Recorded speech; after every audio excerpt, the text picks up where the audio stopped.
And so it's a good morning to BJ. This is officially the US Wisdom's Chat. So we have it at 3 o'clock in the afternoon, South African time. So it's afternoon for Trevor and I. And Sean, I'm suspecting it's 2 o'clock in the afternoon for you. Is that correct? So afternoon to the rest of us, but BJ's day is just beginning. Just beginning. Just beginning. So that's the beauty of our world, that we all on different times, but we can connect. And Sean, just to catch you up on our last conversation. So last week we asked this big life-changing question, how do you change the world? That was, well, we phrased it like, how do you change a system? And I like Trevor's input there. It's actually given me a lot to think about.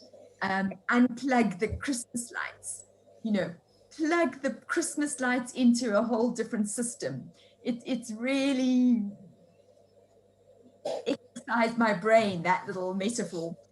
And but coming out of that, we thought to talk about today embracing change. So change being not just something that we have to accept, a change happening all around us and we just have to accept it. But how do we actually embrace change? How do we, in fact, not just embrace it and appreciate it and maybe even delight in it? How do we become a change agent where we actually are initiating change? So that's really where the thinking for today's conversation is. And BJ, I don't know if you want to launch in and what have you been thinking about in terms of embracing change or being a change agent? There's so much that goes into that. There's so many opinions and ideas, and I will probably tell you it's all objective. If you have a thought about change, it goes to emotion, it goes to personal affectation, it goes to something that you've been involved in or has touched your life in some way or another. My life, if it wasn't for change, and the natural occurrences in life that happen, and the changes that I've made personally throughout the years, who knows where I would be at this moment. I just know that as a rule, in a lot of my coaching clients, probably the biggest effect of people wanting to change is you're not happy with something. It doesn't matter whether it's a political reason, a personal reason, a relationship reason, a location region, a job reason. It doesn't matter. It is something you're just not happy with. And from that is where change begins and change occurs. But again, there's so much more in that. That is just kind of the overall umbrella part. How do you get involved in change? How do you create change? That's a long conversation, because there's so much that needs to be considered when making changes. Not all changes are good. There are some changes that you feel compelled to try, but it doesn't always mean that your results are going to be what you expected them to be. So I personally think if you don't change, you die. I mean, seriously, because you got to try. That old Yoda quote, there is no do. I mean, there's no try, it's do. So if you don't get out there, and one of my most favorite quotes is, you got to jump. You got to jump. Change requires a massive jump. And if you don't jump, you don't necessarily have to know how to fly once you jump. Sometimes learning how to fly on the way down is the best change that can happen. So it takes a lot of courage.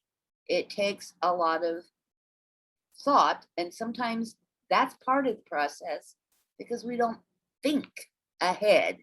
We just jump in and go with our emotion. But change is important. It's just absolutely important in everything we do.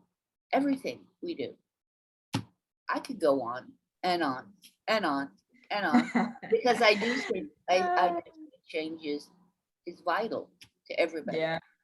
I love that picture, BJ, of this jumping out the nest, flapping like mad, and knowing that I better learn to fly before I hit the ground. Otherwise, We're getting ready for the Olympics, and there was a backstory. I do not know who this swimmer is. I haven't followed it, so I don't know if it's a well-known swimmer or someone that's just new into the competition. But it showed an old video in the childhood, and she's standing on the side of a swimming pool, and a coach or her dad or somebody is in the pool, and this person is saying, jump, jump. And the kid is like 5 years old, and saying, I can't, I'm scared, I can't. With enough motivation and coaching and encouragement, the child does. Realizing once jumped, she said, I didn't drown. It was fun. And someone was there to catch me. And someone will always be there for me. So she said, I got right up, went back, and I did it again, and I did it again, and now I'm on the Olympics. She said that's the whole key to pursuing that chance, that passion that you have, because you never know where it's coming from. That's lovely. That's lovely. Thanks, BJ. Great to get us started on that note. Sean, what do you have to add?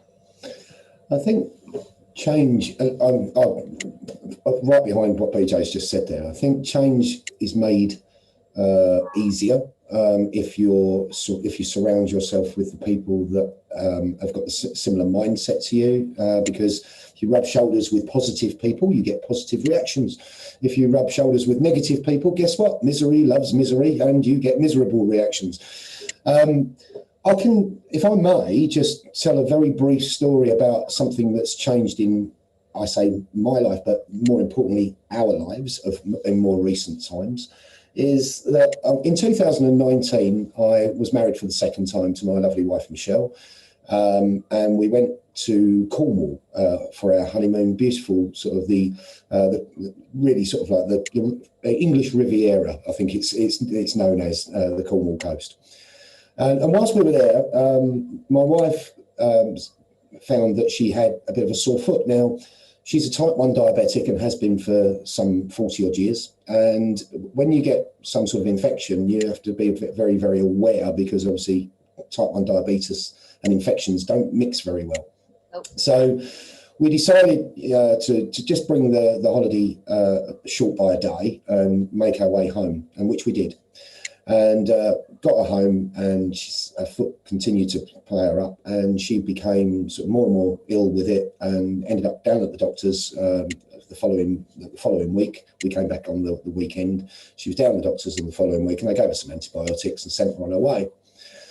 A couple of weeks later, things hadn't cleared up. In fact, they got worse, and she came downstairs to sat here at the dining room table just by the side of me, where I'm sitting here talking to you from. I said, my foot's really sore. And I looked down, and there was fluid around her foot. And I went, babe, that's not right. You know, that's come out of your sock and through your slippers. And, yeah, what on earth is going on there? So back to the doctors. And I was off on my journeys that day to a meeting over in Colchester, some sort of 20 odd miles away from where I live. And I got the phone call from her saying, I need to go to the hospital. So off we went to the hospital and got her there, and they saw her. Then over that weekend, she was monitored, and they turned around and said to her on the Tuesday morning, you've got a choice. We either take the leg off or you die.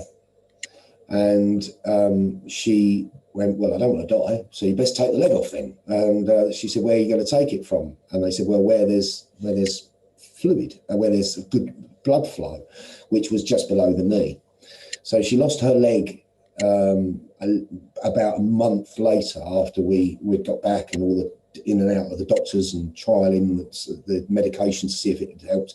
She lost her leg, and that led to a significant change, because we live in a Victorian cottage, which, you know, not that you'd want to swing a cat, but you couldn't really swing a cat in. It's, you know, it's twee, it's that Victorian twee cottage. And we realised very quickly we'd have to adapt, and adapt we did. But we adapted because we had positivity. We took it on our chin. We said, right, okay, so we now need to make this the very best of what we can do as a family. We're going to have to adapt everything in the house. Now, the house is very unadaptable, to be fair, because it's so small. But I say small, it's a typical sort of Victorian cottage, but it's twee. So things like stair lifts going in the stairs, which is that door behind me, you can see there is the door to the stairway, would never work, because the stairs aren't the right sort of height, shape or anything to get up there. It's too tight. So she said to me, so how am I going to get up the stairs? So I said, well, you know, you've got physio coming round and they're going to obviously sort of show you how to do this and how to do that. And of course, she said, but I'm going to need to go up on my knees. I think your knees would be the best. I said, well, you can't go up on your knees without anything sort of normal. So I bought her some knee pads that you would find on a building site for a carpet fitter or something along those lines. And she goes up, and she got to the top of the stairs. Initially, it took her an hour to get up there. And now she flies up there, and she's now got a prosthetic, but she now flies up there on her knees, no problem at all. But you adapt to change, and there are things that are forced upon you to adapt, and there's things that you can choose to adapt to. I'm talking about something that was forced upon us, but adapt we did. And we still live in the same cottage that we thought, oh no, we're going to have to move out of here because this is just too small. It's not the right way of, it's not the right layout, setup. We had everything in here, from wheelchairs to commodes to all sorts of wonderful extra things that were sent home with her, taking up all of this, what little space we did have, taking up even more space. But we still managed, and we still got through it. But we got through it with one thing and one thing only: togetherness and positivity. And I think if you can have those two things in your locker, where you can be surrounded by great people, and I'm surrounded by a great woman in my wife and my daughter, and she's surrounded by me, and I won't ever lie down and just go, oh, I give up, because that's not me. And because of that, plus the fact that we had the togetherness to actually see it through, meant that change could be managed completely with a positive outcome. Yeah. Applaud. Seriously, applaud. That is not only enlightening and heartwarming, but it is a true testament to how we can change when it is required of us. You don't have an option. What's the option? You know, so I think, you know, when you look at the forced things that we've been forced, and I know you was talking very briefly earlier on about things like restrictions and all the rest of it, and how these things have been forced upon us. But look at us, we've all got through it. We've all come through it. We're now speaking. BJ, you and I speak regularly. Lee and Trevor, I've met you on these meetings. We would never have met each other had this not have happened, because we'd never have taken it to this level Correct. of connectivity. So change can be a real positive thing in the face of adversity. So even those things, but there again, that's been forced upon us, but we've adapted and we've then realised we can move into a different level of connectivity. And that's great. Flourished. Yeah. And we've flourished. Definitely. And it's about then the choices. So choosing to change in a different aspect, again, comes around with your mindset, willingness to be open-minded about something rather than be a closed book about something. I will never look at something with blinkers on.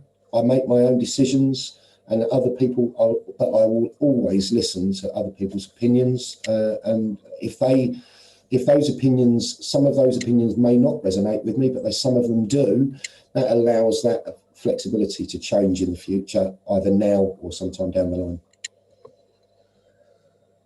What an amazing story, Sean. Thank you for sharing that with us, because that was truly enriching. Yeah, thank your wife as well on our behalf, that, you know, her incredible courage and willingness in this positive environment, but to embrace a loss, and then to adapt and change and continue her life in a rich way. Well, she's got to the point now, Lee, where the hospital, Broomfield, which is in Chelmsford, county city of Essex, they've actually asked her to go in to talk to other people that have lost limbs, because she's been, they've said, such an inspiration to be able to overcome what you've come. And, you know, she got we've laughed, don't get me wrong, we've made jokes, and I think sometimes you just have to laugh through it. If you lived in my house, some people have said to me, how can you say that to your wife? I said, you want to hear what she says to me? You know, things like, I mean, I'll be honest with you, things like, are you going to put your best foot forward today? And things like that. You know, the jokes have been aplenty, but you have to laugh sometimes through these travesties that otherwise you could go potentially nuts. But it's nice to see that her dedication to getting back literally on her feet and being somebody who wants to succeed, although something was taken away, they are the things that will drive you forward. And to the point now where she's actually being asked to go and talk to more recent amputees who have lost their limbs from different reasons. And that's given her a purpose now to take what she's gone through and how she's come through it and help somebody else.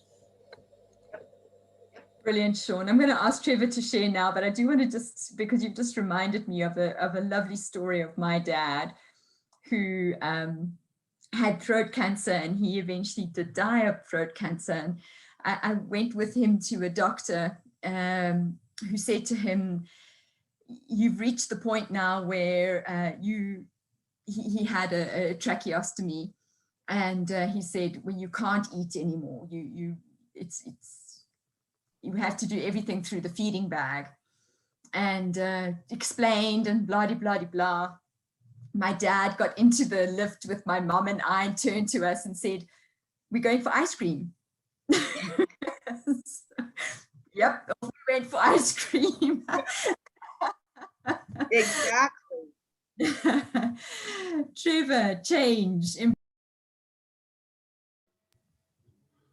Well, you see, Sean completely changed my mindset when he brought on the story, because perhaps, as Lee knows, and I don't know if BJ knows, I have a real flippant internal mechanism here where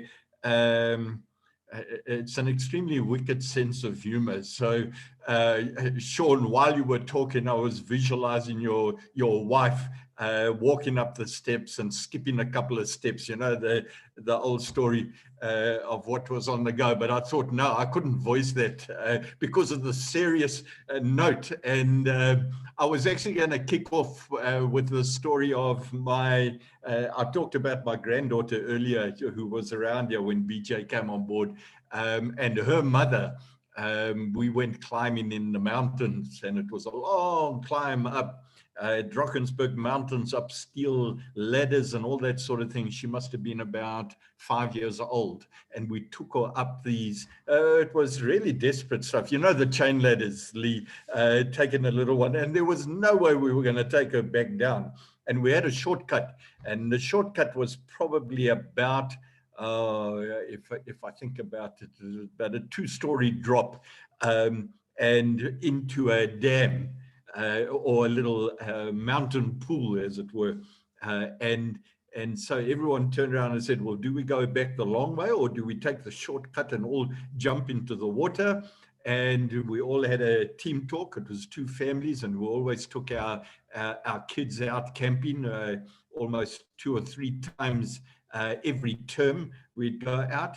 And so between all of us, we said, okay, no, we're going to jump. And everyone jumped. And I was left last with the mother of my granddaughter here, who refused to jump.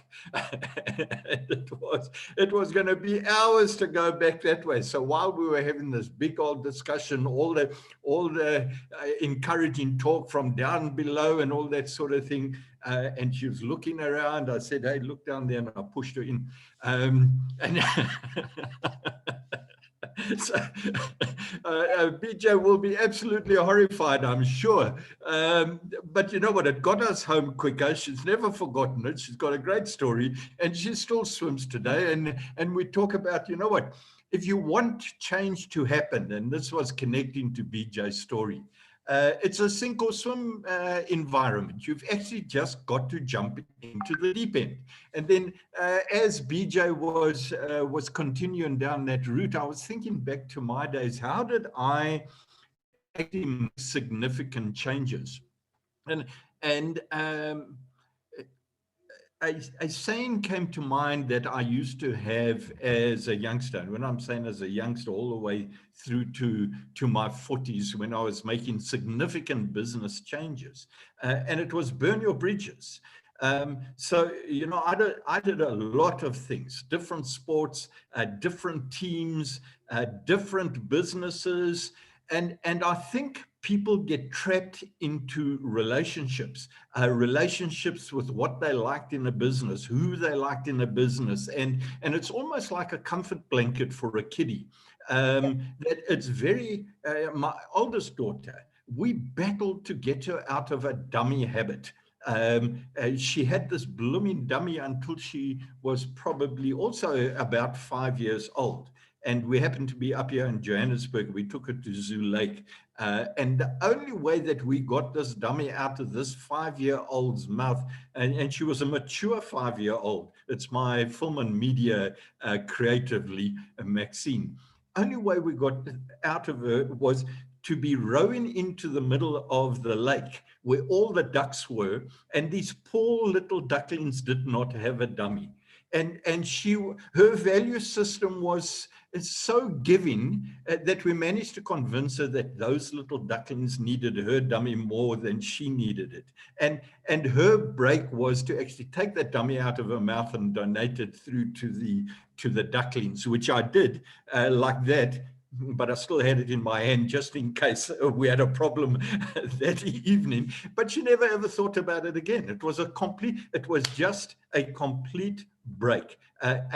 And the metaphor is burn those bridges. And people, I think, have extreme difficulty with that because they want to take relationships along with them. And you know what? Relationships sometimes have to change. And you have to burn the bridges in those relationships to actually create new relationships. So that's what burn your bridges does. And it takes me now back to the Vikings. And I think it comes from those days. I think burning the bridges came from those days so that they did not allow any failure to happen. You couldn't go back. Maybe it was Greek. BJ will Romans. know.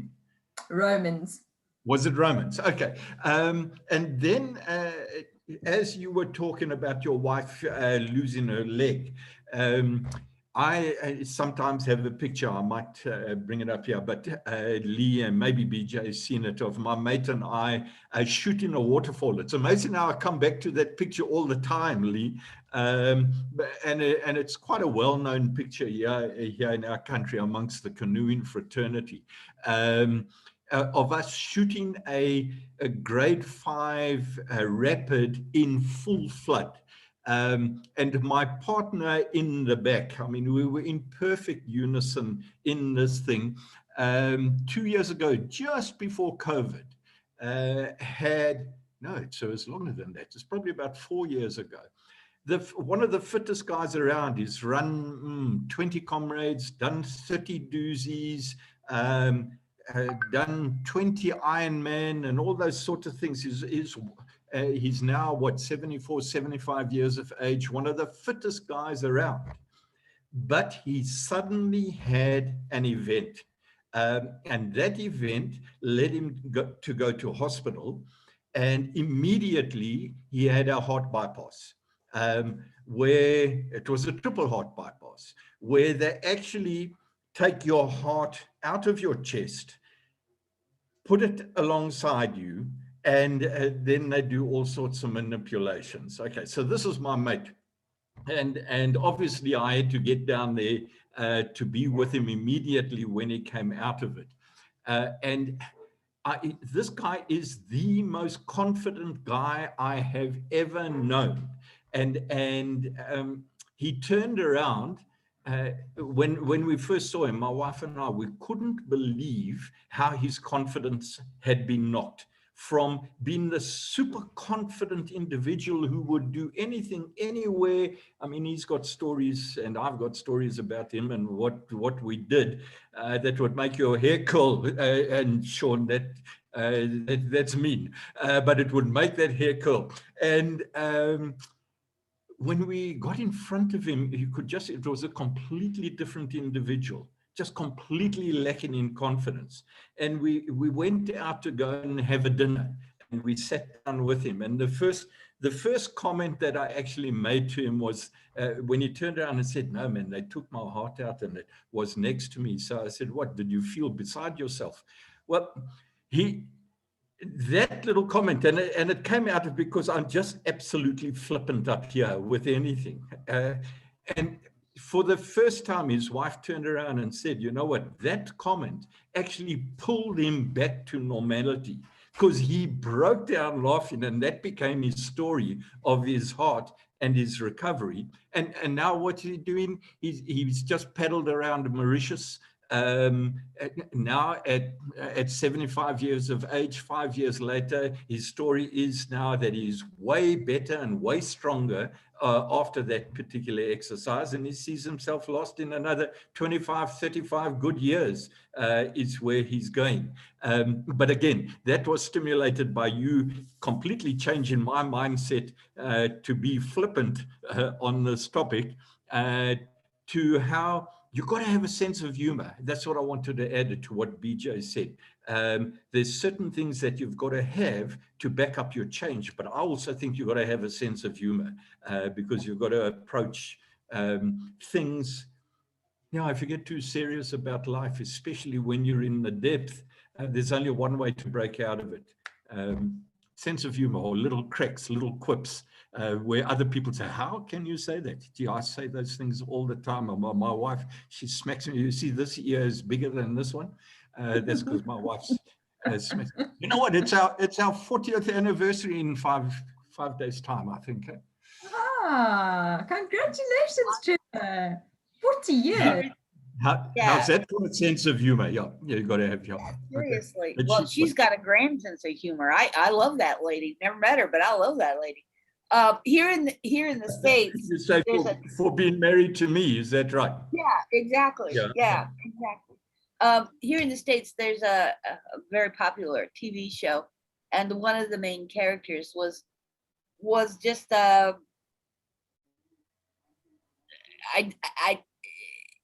he never took life seriously. Rarely. Let me back that up. Rarely did he take life serious. He was in a very serious job. It was in law enforcement, but the character was always flippant, or was never taking personal relationships or anything seriously. His team leader, his boss, every time he would make some kind of smart comment or, you know, a silly, just not a nothing comment, he would always come back and hit him on the back of his head.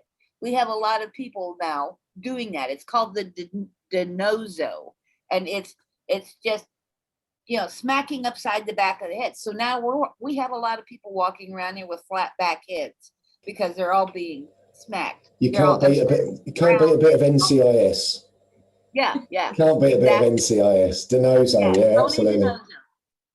And that's become the humor, you know. I mean, I see it just about everywhere, in the grocery store or in a restaurant or just walking down the street. I was downtown the other day and there was a couple of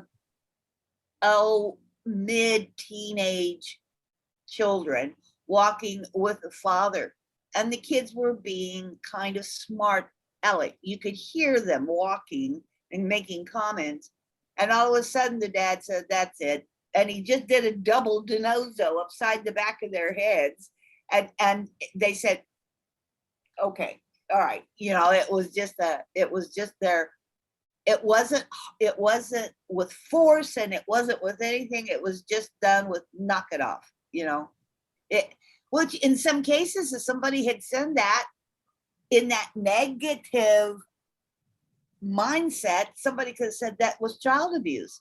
But no, if you had listened to them and the conversation going on, you know, these kids were being flippant and they were just trying to get a rise out of dad, which they did, but dad just took care of the problem and gave them a denozo, and that was it. I mean, that's what they wanted, you know. So that kind of thing, you do have to take into perspective.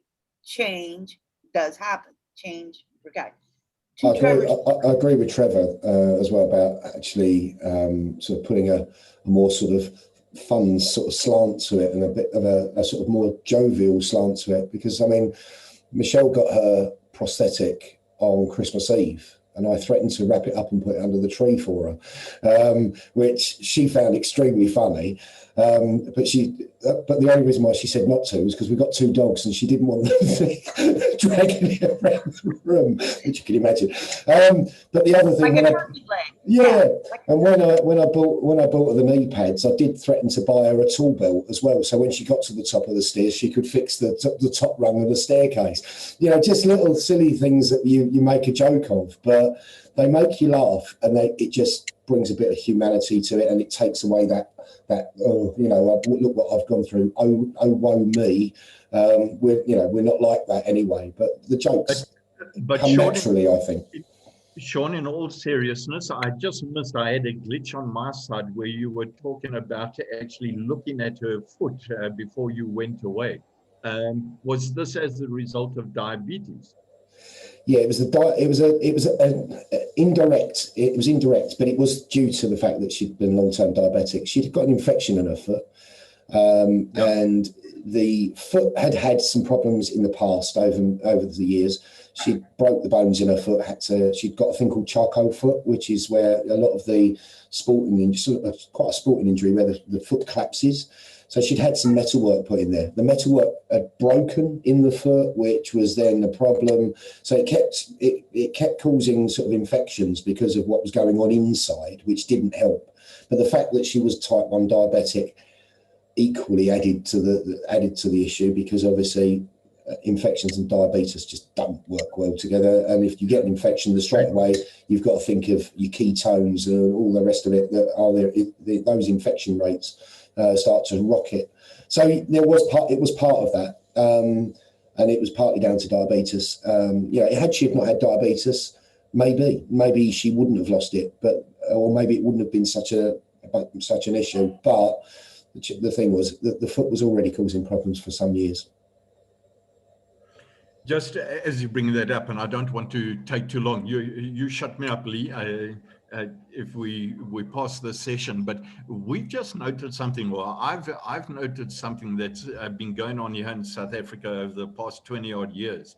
Just so many people losing their legs. And we have them living around. Obviously, you know, we've got this huge unemployment problem here in South Africa, and people who are homeless. So they congregate in various areas around our cities and suburbs. But so many of them are on crutches, having lost the lower half of their legs. And it brought up in me, I went across to actually ask these guys what was happening, because I was under the impression that these guys were selling their limbs off to, you know, these moody doctors and that sort of thing. But in reality, the feedback that I'm getting, hopefully it's true, is that these people have high incident levels of diabetes. And they find, as homeless people, they find themselves and they just chop their legs off. So we have many of them. Lee, I don't know if you've noticed them around when you drive around. Well, you're not allowed to drive around, but I've noticed them. Just a huge incidence of people having lost the lower half of just one of their limbs, which makes it extremely. And then obviously they're begging, and we have beggars on the side of the street. So you see many more of them than we would think actually exist. Anyway, so that's my serious tone onto it.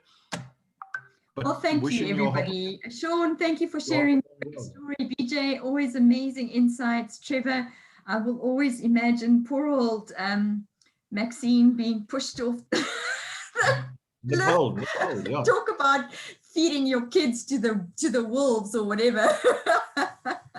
But I'm just going to end off with one final story. It's in this is an Ivan story, because Ivan's statement is always, you know, nothing keeps on changing. And yesterday, my husband and I went for a walk around our suburb. And BJ, your story about these smart aleck teenagers is what reminded me of it.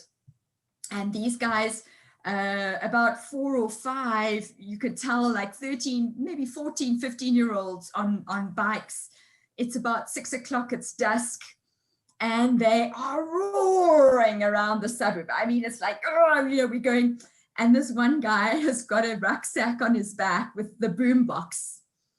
And it is blaring out 80s music, not 2021 music that I grew up with. It was, I looked at my husband, I thought, it could be, you know, over 50 years later, that could be us. So, you know, people are people. And so that's where we leave it. And now the problem is, you said me feeding my daughter to the wolves. Actually, the funny part of that story was the leeches in that mountain pool were only too happy to have all of us, and we were all covered in blood-sucking leeches. Oh my gosh. That we were having to pull off there. So that part of the story has never been forgotten, but you just reminded me of that. Oh my God. I fed it to the leeches. But you know, that chance didn't pay off, did it? Oh my God. I was going to say, sometimes it is a moral of the shortcut versus just, you know. Yeah. Well, thanks, everybody. Great stories. Good to connect. Take care. Bye. How about next week? Oh, yeah, BJ, a topic for next week. Topic. Let me throw this out there. We're talking about change and motivation and things that we need to keep going. All right, I had a conversation yesterday that made me think. Motivation is always encouraged by people. We want motivated people. We want to surround ourselves with those that are positive. But does motivation work? Great question. Zig Ziglar had a quote. Somebody said, why are you always talking about motivation? It doesn't work. his famous comeback line was, well, if you don't think motivation works, some people don't think you need to take baths daily, but you need to take a bath daily. So you need an insert a dose of motivation every day. So is it? Yeah, Is it? it's a great work? question. Does motivation work? Good question. Love it. Thank you. Okay. Okay. See y'all later. Cheers now.